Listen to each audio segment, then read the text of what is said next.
Bismillahirrahmanirrahim. Assalamu alaikum, students. Today we will discuss another topic. Actually, I am refreshing certain ideas which you have done already in your previous classes, but I need them, so I'm revising them. So first we will discuss dot product or scalar product.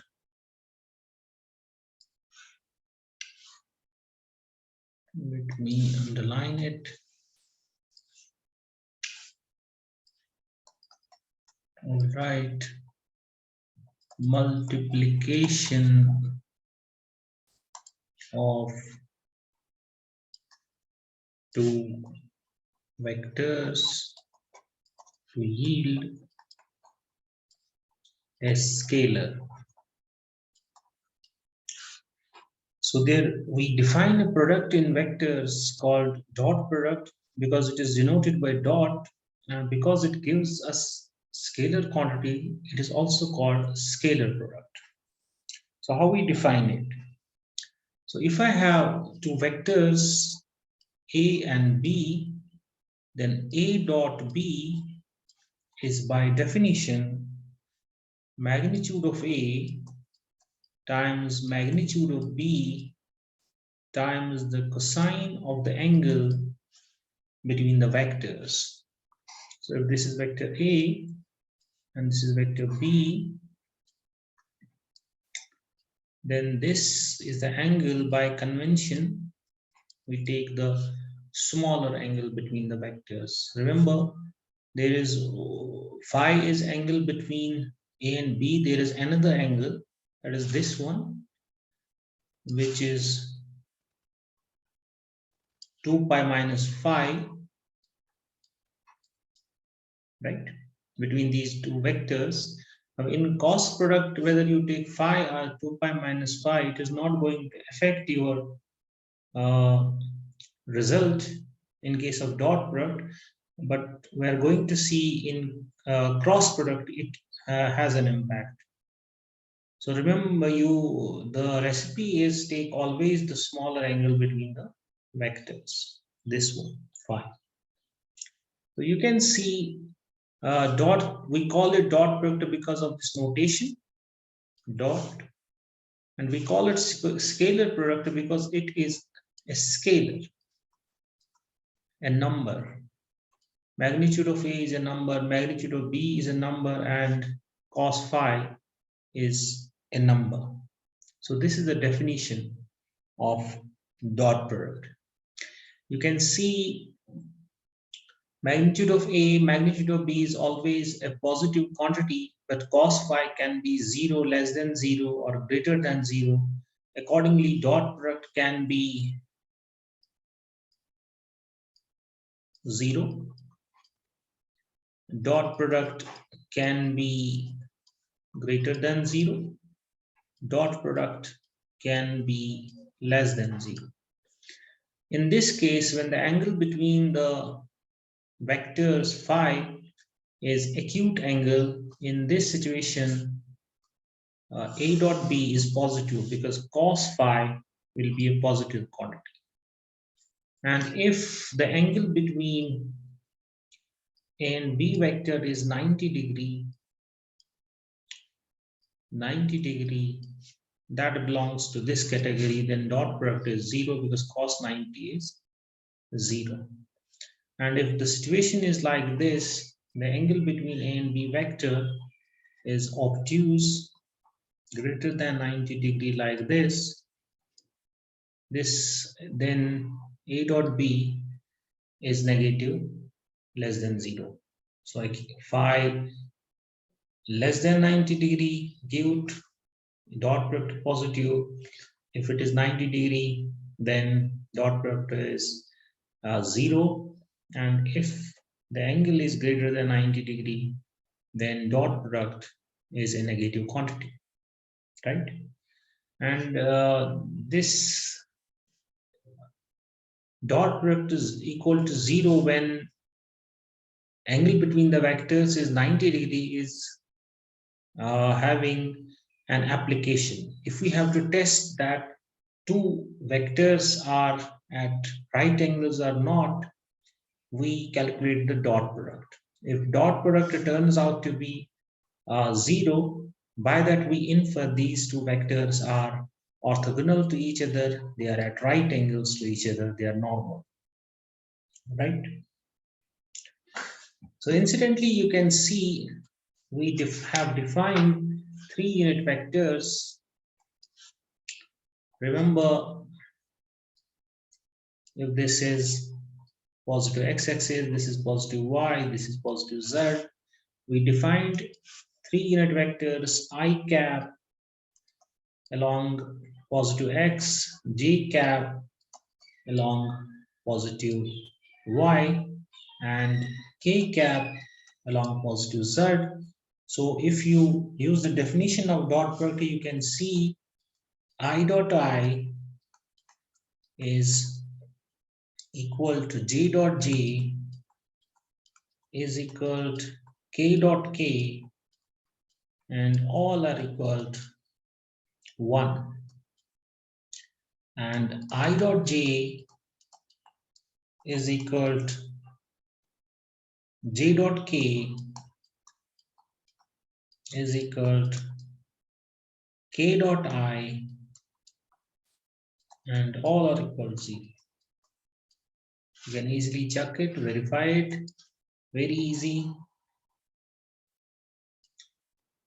So remember these equations. I dot I is j dot j is k dot k, all are 1. I dot j is j dot k is k dot I, all are 0.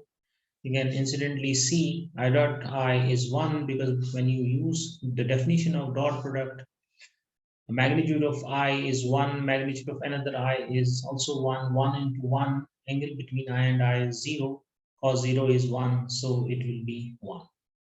And for same goes for j dot j and k dot k. And I dot j is 0 because angle between I and j is 90 degree, so cos 90 is 0. So I dot j is 0, same goes for j dot k and k dot I. So this is how we obtain dot product of two vectors. So it's a number. So in physics, we express many physical quantities as a dot product of two vectors. For example,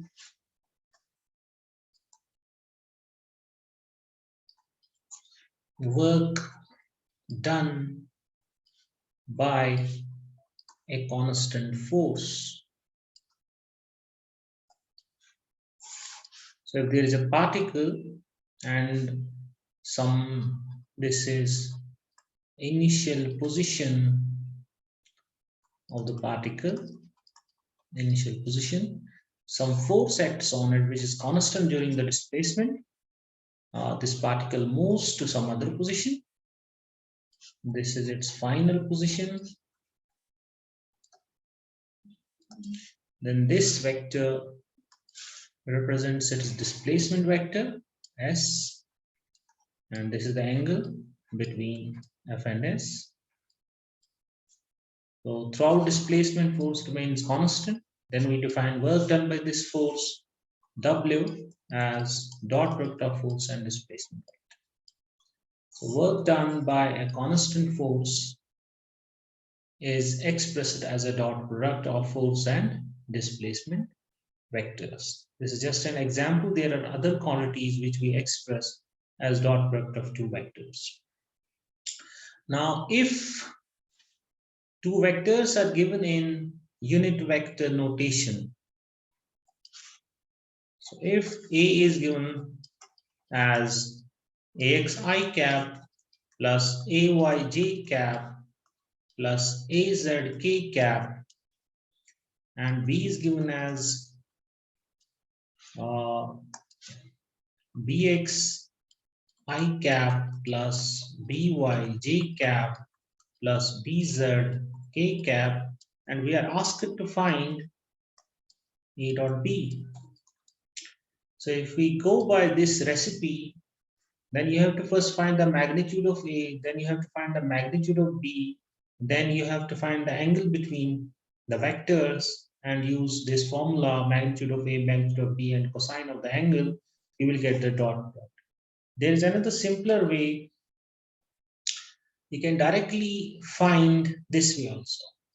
You do ax bx plus ay by plus az bz. That is, you have to do what? You multiply the corresponding components of the vectors, then sum those products.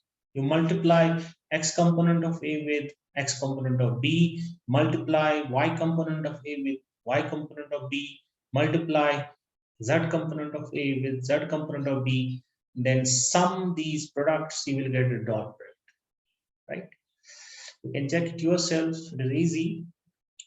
Because if you express, I will give you a hint, express A and B in unit vector notation here and make use of these identities, this one and this one, you will obtain this result. That A dot B is AX BX plus AY BY plus AZ BZ. So either of the two ways you can use this A dot B equal to magnitude of A, magnitude of B into cosine of the angle, or you can use this way, using components, you can find the dot product. They are equivalent. Sometimes this is convenient and other times this is convenient. So let us move to another idea that's called cross product or vector product. Let me encircle it. We'll write here multiplication of two vectors to yield a vector. So we define another product in vectors called the cross product. You can see cross because of the symbol we use for this product to denote vector, because the resultant quantity is a vector. So if resultant quantity is a vector, then it will have a magnitude, it will have a direction, and it will have a unit vector notation. Cross dot product, on the other hand, is a number. You cannot express it in unit vector notation because it's a number. Cross product, on the other hand, will have a unit vector notation because by definition it is a vector. Now, what is the definition? So if I have two vectors, A and B, their cross product is a vector by definition. Cross is product because of this notation. Vector product we call it because of the definition which we give it to it as a vector. So A cross B is a vector. Let that vector be represented by C. So this C, which represents A cross B, has magnitude and direction. By definition, its magnitude, which I can write as magnitude of A cross B this way. We write it neatly, A cross B. By definition, it is magnitude of A into magnitude of B, the sine of the angle between the vectors, and you know this phi is a smaller angle between the vectors, right? So its magnitude is magnitude of A into magnitude of B into sine of the angle between the vectors by definition. What about its direction? Now, direction of C is this way obtained. C is perpendicular to both A and B, or we can say perpendicular to the plane formed by A and B. So C is pointing perpendicular to both A and B, or perpendicular to the plane formed by A and B. So if A and B in this on the screen on this board are in the plane of the board, then C is perpendicular to the board. But there are two possibilities for that. It can be out of the board or it can be into the board. For that, what we do, we use right-hand secret rule. What is right-hand secret rule?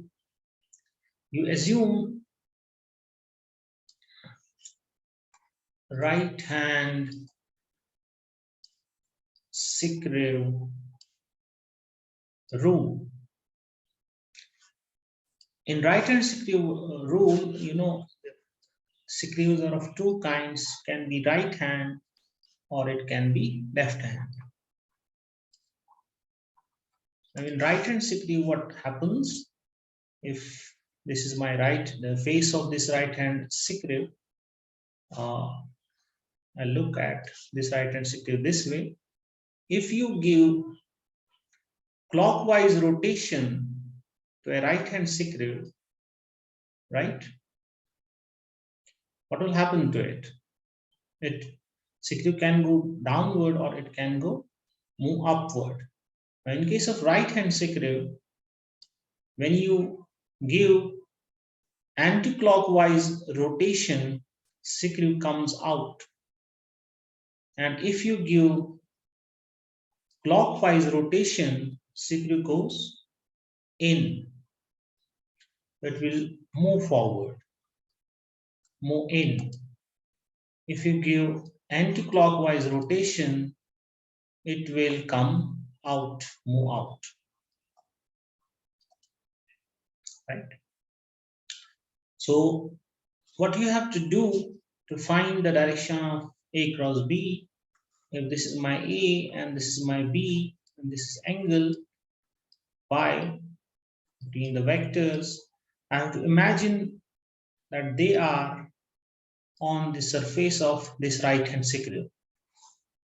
And what you do, you push the first vector in the cross product, that is A, towards B through smaller angle. That is this way. And see the direction of advancement of the secret. That direction of advancement of the secret gives you the direction of cross product vector. I repeat, what you do, you push, you assume these vectors to be on the face of this right hand secret, push the first vector in the cross product here A towards second vector through smaller angle, that is this way, then see the direction of advancement of the secret. You can see when I push A towards B, what will happen? This will happen. This secret will come out of the board. So this cross product C will be pointing out of the board. That we denote by this dot. Dot indicates the tip of vector C, which is A cross B. So in this diagram and this figure, this A cross B vector will be perpendicular to the board coming out. Now see, if you have to find the direction of B cross A, let that vector be D, then what you have to do? You have to push B towards A through smaller angle. That is, you have to give clockwise rotation to the right hand secret. What will happen? It will move in. So that we denote by, this is my B, this is my A, this is the angle phi, then B cross A vector will be pointing into the board, which I denote by this cross. Cross indicates the tail of B cross B vector, which is denoted by D. Got it? So you can see A cross B and B cross A are oppositely directed, but they have same magnitude. That's why we sometimes or always write A cross B is minus times B cross A. That means B cross A and A cross B vectors have same length, but they are oppositely directed, as is justified in this diagram. So we say cross product is anti-commutative. Cross product is anti-commutative.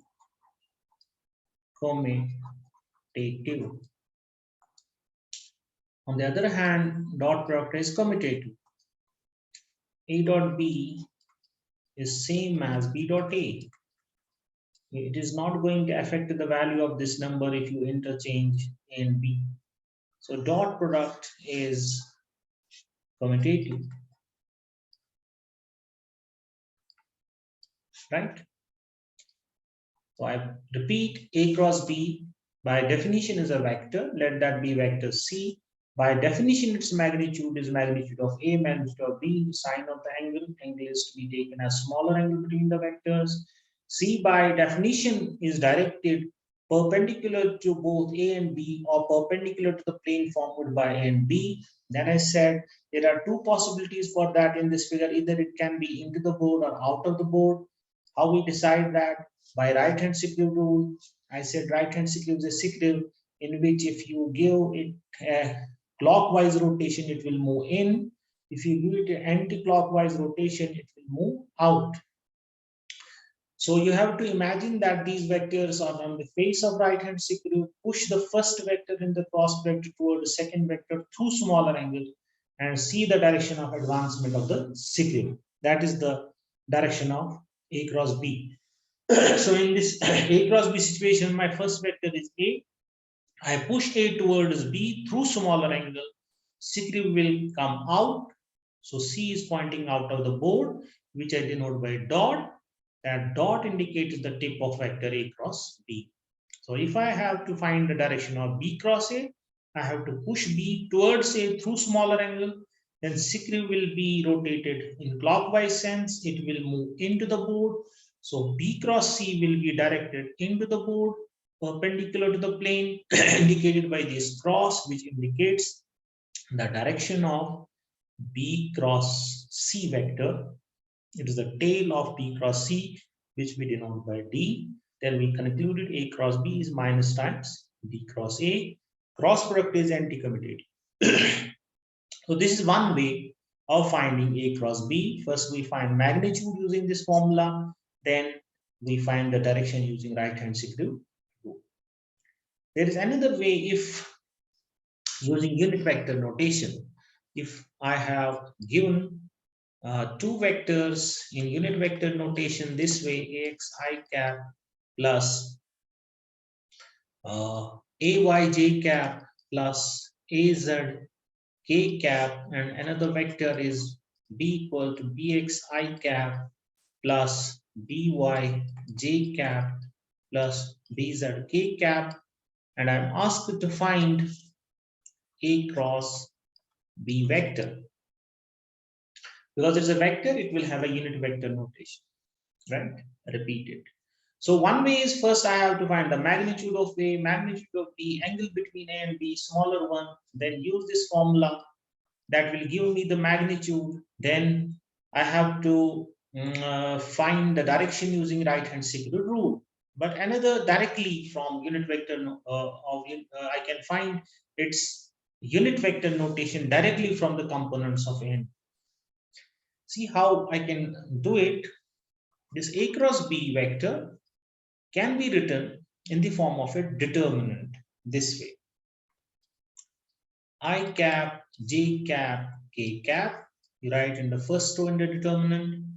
Then you write the components of first vector, Ax down, Ax directly below I cap, then Ay below J cap, then Az below K cap, then second vector is B, then you write Bx, By, Bz. Then if you expand this a determinant, you will get this unit vector notation of A cross B. So if you know the components of A and B, you can directly find A cross B vector using this determinant. I, J, K, X, A, Y, A, Z, B, X, B, Y, B, Z. You don't need to do this procedure. So you have two ways to find this vector. And if you expand it, this you will get, this is same as this. Let me write it. It will be AY BZ minus AZ BY I cap plus, use another color, AZ BX minus AX BZ J cap plus AX BY minus AY BX K cap. Let me check it. It will be AY BZ minus AZ BY I cap, then plus AZ BX minus AX BZ J cap, plus AX BY minus AY BX K cap. That means you can find X component of A cross B, that is this, from the components A and B. Which components? Y and Z, and you can find Y component of A cross B from Z and X components of A and B, and you can find Z component of A cross B from X and Y components of A and B, that is this. So this is how you can obtain A cross B directly from the components as well. You need to remember, let us move to the unit vectors again. I cross J is K. I cross J cap is K.